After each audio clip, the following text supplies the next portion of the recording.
नमस्कार, मैं योगेश राणा। गदरपुर से बीजेपी के विधायक अरविंद पांडे नाराज है। वो अपनी ही सरकार से बार बार नाराज दिखते हैं, लेकिन उन्होंने अपनी नाराजगी को दिखाने का एक नया तरीका ढूंढा है। और सवाल यह है कि क्या इस नए तरीके से उपजे संदेश प्रधानमंत्री नरेंद्र मोदी तक पहुंच रहे या पहुंच गए हैं। अब बीजेपी के विधायक ने अपनी बात प्रधानमंत्री नरेंद्र मोदी और बीजेपी के केंद्रीय नेतृत्व तक पहुंचाने के लिए जो रास्ता अपनाया है उसकी बड़ी चर्चा हो रही है। और बीजेपी में तो उसको लेकर तमाम तरह के कयास लगाए जा रहे हैं कि क्या 2027 का चुनाव आने से पहले अरविंद पांडे अपनी बात इस तरीके से केंद्रीय नेतृत्व के पास रख पाएंगे। वो जनसभाओं में पीछे आम कार्यकर्ताओं के साथ बैठ रहे हैं। मुख्यमंत्री की मीटिंग में गैर मौजूद रहकर यह संदेश प्रधानमंत्री नरेंद्र मोदी और बीजेपी के हाईकमान तक पहुंचाना चाह रहे हैं कि उनकी उत्तराखंड में बीजेपी के मौजूदा सिस्टम में उपेक्षा हो रही है। वो कुछ बातों को लेकर नाराज है। उनकी सीधी नाराजगी उत्तराखंड में नेतृत्व से है। अरविंद पांडे प्रधानमंत्री नरेंद्र मोदी के कार्यक्रम में जो अभी हुआ उसमें पीछे बैठे, और केवल इसी कार्यक्रम में नहीं बैठे, इसके अलावा भी कुछ ऐसी बातें हैं जो वो लगातार कर रहे हैं। उन पर बात करेंगे। और प्रधानमंत्री नरेंद्र मोदी के कार्यक्रम में वो पीछे बैठने के बाद मीडिया से उन्होंने क्या कहा, इसको भी सुनेंगे, इसको भी समझेंगे। और इसके अलावा गदरपुर में जो समीकरण चल रहे हैं, क्योंकि अरविंद पांडे बहुत अधिक वोटों से जीते तो नहीं थे पिछले चुनाव में, इसीलिए गदरपुर में क्या समीकरण चल रहे हैं उनको भी एक एक कर समझना चाहिए। और गदरपुर में जो समीकरण है वो समीकरण बीजेपी में कई सीटों पर उसी तरह के समीकरण बनते हुए दिख रहे हैं। इनको भी एक बार देखना और समझना चाहिए। और रही बात नरेंद्र मोदी के कार्यक्रम में जो अभी हुआ, उसमें वो पीछे बैठे, वो वहां पर नहीं बैठे जहां पर बीजेपी के बाकी विधायक बैठे, दर्जाधारी मंत्री बैठे हुए थे और बीजेपी के खास लोग और पदाधिकारी बैठे हुए थे। ऐसा नहीं है कि अरविंद पांडे के लिए जगह नहीं थी, अरविंद पांडे के लिए जगह थी। इससे पहले हल्द्वानी में भी अरविंद पांडे और बिशन सिंह चुफाल पीछे बैठे थे। राजनाथ सिंह की एक जनसभापति कार्यक्रम था उत्तराखंड में, मुख्यमंत्री पुष्कर सिंह धामी सरकार के 4 साल पूरे होने के उपलक्ष्य में जो कार्यक्रम आयोजित किया गया था। लेकिन तब तो यह माना गया, मीडिया में तस्वीरें आई, इसकी चर्चा हुई, तब यह माना गया कि दोनों नेताओं को आगे बैठने के लिए जगह नहीं मिली या दी नहीं गई, इसीलिए वो पीछे बैठ गए। लेकिन इसके बाद हाल ही में जब मुख्यमंत्री पुष्कर सिंह धामी ने उधम सिंह नगर जिले के और नैनीताल के 9 सबसे जो महत्वपूर्ण विधानसभा सीट है उनकी समीक्षा के लिए जो बैठक बुलाई, उसमें भी विधायक अरविंद पांडे नहीं पहुंचे। और केवल पहुंचे ही नहीं, अब प्रधानमंत्री नरेंद्र मोदी की जनसभा में वो बीजेपी के बाकी विधायकों के साथ नहीं बैठे। अब सवाल यह उठता है, हालांकि उन्होंने कहा वो बहुत महत्वपूर्ण है, लेकिन सवाल यह उठता है कि उनको बैठने की जगह नहीं मिली, या फिर वो प्रधानमंत्री तक यह संदेश पहुंचाना चाहते हैं कि उनकी उत्तराखंड में बीजेपी के मौजूदा सिस्टम में उपेक्षा हो रही है। ये तरीका ढूंढा है उन्होंने, यह संदेश पहुंचाने के लिए वो जानबूझकर पीछे बैठ रहे हैं। ये समझने के लिए अरविंद पांडे की बात सुननी चाहिए। इसके बाद यह समझने की कोशिश करेंगे कि क्या अरविंद पांडे इस राह पर चलकर, जिस राह पर वो चल रहे हैं, गदरपुर में कुछ कमाल कर पाएंगे, जीत जाएंगे। नहीं, भारतीय जनता पार्टी का जो नेता है, कार्यकर्ता है, वो कभी भी आगे कुर्सी पाने के लिए काम नहीं करता है। ये हमारा अपना कार्यक्रम है और हमारे कार्यक्रम में कोई व्यवस्था ना हो, कोई ऐसा ना हो कि हम लोग अपने स्वेच्छा से बैठे हैं, कोई अनदेखी नहीं, ऐसा कुछ नहीं। प्रोटोकॉल के अनुसार आगे जगह है, मुझे अधिकारियों ने कहा भी बैठने के लिए, लेकिन मैं अपनी स्वेच्छा से बैठा। अरविंद पांडे ने 3 बड़ी महत्वपूर्ण बात कही, और तीनों बातों के ही जो मतलब है अरविंद पांडे की नाराजगी से जोड़कर देखे जा सकते हैं। अरविंद पांडे ने सबसे बड़ी बात तो यह कही कि भारतीय जनता पार्टी का कार्यकर्ता कभी भी आगे कुर्सी पाने के लिए काम नहीं करता है, वो संदेश कुछ देते हुए दिख रहे हैं। अरविंद पांडे ने दूसरी बड़ी यह बात कही कि उनकी कोई अनदेखी नहीं हो रही है, वो खुद ही मर्जी से, स्वेच्छा से पीछे बैठे हैं।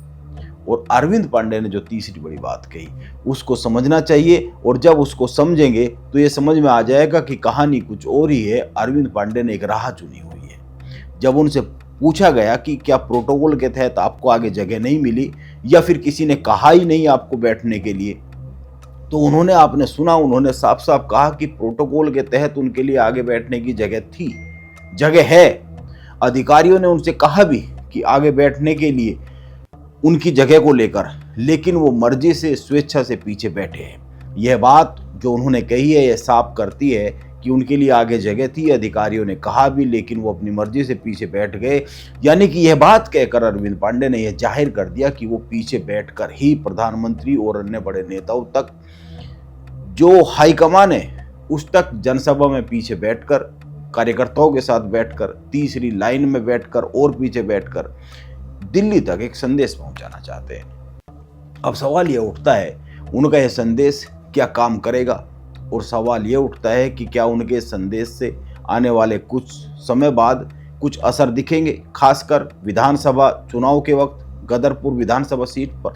और सवाल तो यह भी उठता है क्या जो उन्होंने कुछ ही समय पहले गदरपुर में एक जनसभा की थी जिसमें त्रिवेंद्र सिंह रावत, अनिल बलूनी और मदन कौशिक जाने वाले थे, क्या उस जनसभा से जो संदेश उपजे थे वो प्रधानमंत्री तक नहीं पहुंचे, और अगर पहुंचे तो उसके असर नहीं हुए।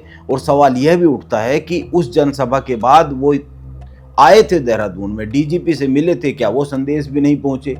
और सवाल यह भी उठता है क्या बीजेपी के प्रदेश अध्यक्ष महेंद्र भट्ट गए थे गदरपुर अरविंद पांडे से मिलने, तो क्या वो संदेश भी नहीं पहुंचे, या फिर अरविंद पांडे ने महेंद्र भट्ट को जो कहा क्या वो संदेश नहीं पहुंचाए गए, और क्या संदेश की जरूरत ही नहीं बची है अब, क्योंकि उत्तराखंड में बीजेपी जिस तरीके से काम कर रही है, जो खास है, जो सहयोग कर रहा है, जिसकी जरूरत है कहीं पर समीकरणों को साधने के लिए, उसको स्वीकार किया जा रहा है, पद दिए जा रहे हैं। सबसे बड़ा उदाहरण मदन कौशिक इसमें आते हैं।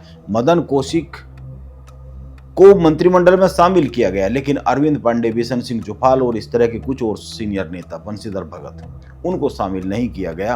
आप एक बात पर गौर कीजिए, पिछले चुनाव में 2022 में गदरपुर में अरविंद पांडे बस पाला छूकर ही जीते थे, उनकी बहुत बड़ी जीत नहीं थी। यह अलग बात है कि पिछले चुनाव में भी बीजेपी में भीतरघात और तमाम तरह के आरोप लगे थे, लेकिन उनकी जो जीत थी वो बहुत ही मामूली जीत थी।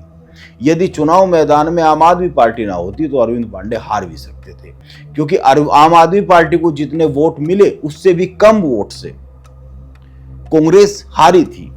अरविंद पांडे को 52,841 वोट मिले और कांग्रेस के प्रेमानंद महाजन को 51,721 वोट मिले थे, और आम आदमी पार्टी को 1,769 वोट मिले थे, और अरविंद पांडे केवल 1,120 वोट से जीते थे।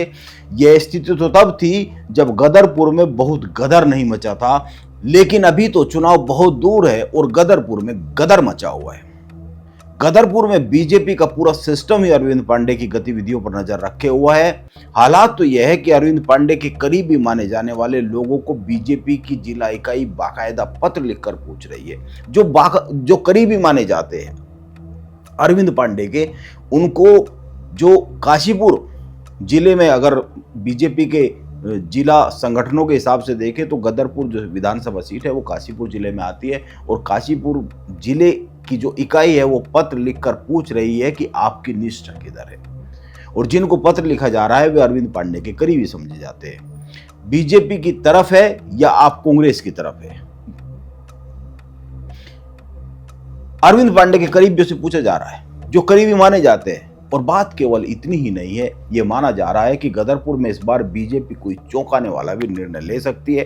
टिकट अरविंद पांडे या गुंजन सुखीजा की लड़ाई में किसी तीसरे को दिया जा सकता है, और इसके पीछे संगठन यह कह सकता है कि नेताओं की आपसी लड़ाई में, आपसी झगड़े में नुकसान ना हो, इसलिए निर्णय लिया गया है।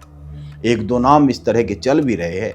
अगर आप उधम सिंह नगर जिले में देखेंगे, जो सोशल मीडिया पर या फिर कुछ खबरों में कुछ नाम, एक दो नाम चलते रहते हैं, और राजनीति में जो नाम चलता है वो यूं ही नहीं चलता। राजनीति में नाम तभी चलते हैं जब उसको चलवाया जाता है, ये चलाया जाता है, और अक्सर यह जानने के लिए चलाया जाता है कि इन नामों को चलने से क्या रिएक्शंस आते हैं, प्रतिक्रिया क्या आती है, जनता के बीच से प्रतिक्रिया क्या आती है, और विरोधियों के बीच से क्या आती है, और जो पक्ष के लोग हैं उनके बीच से क्या आती है। राजनीति में कुछ चर्चाएं शुरू करवाई जाती है। कुछ समय पहले बीजेपी के प्रदेश अध्यक्ष महेंद्र भट्ट विधायक अरविंद पांडे से बात करने के लिए गदरपुर गए थे, लेकिन ऐसा लगता है कि बात बनी नहीं। महेंद्र भट्ट का वो दौरा ऐसे ही जा रहा है। क्योंकि अरविंद पांडे अभी भी किसी योजना पर दिख रहे हैं, वरना तो खुद ही सोचिए, अधिकारी कह रहे हैं उनके लिए जगह रिजर्व है और वो आगे बैठने की वजह पीछे जाकर बैठ रहे हैं। और उसके पीछे सबसे बड़ी वजह क्या गिनाते हैं वो, कि बीजेपी में आगे बैठने के लिए, आगे आने के लिए काम नहीं किया जाता, बीजेपी में कार्यकर्ता की तरह काम किया जाता है। वो अपनी नाराजगी को व्यक्त करने का ये एक अलग ही अंदाज जाहिर कर रहे हैं, ऐसा माना जा रहा है। अब देखना यह होगा वो अपनी यह जो संदेश है वो हाईकमान तक पहुंचा पाते हैं। नमस्कार, मैं योगेश राणा।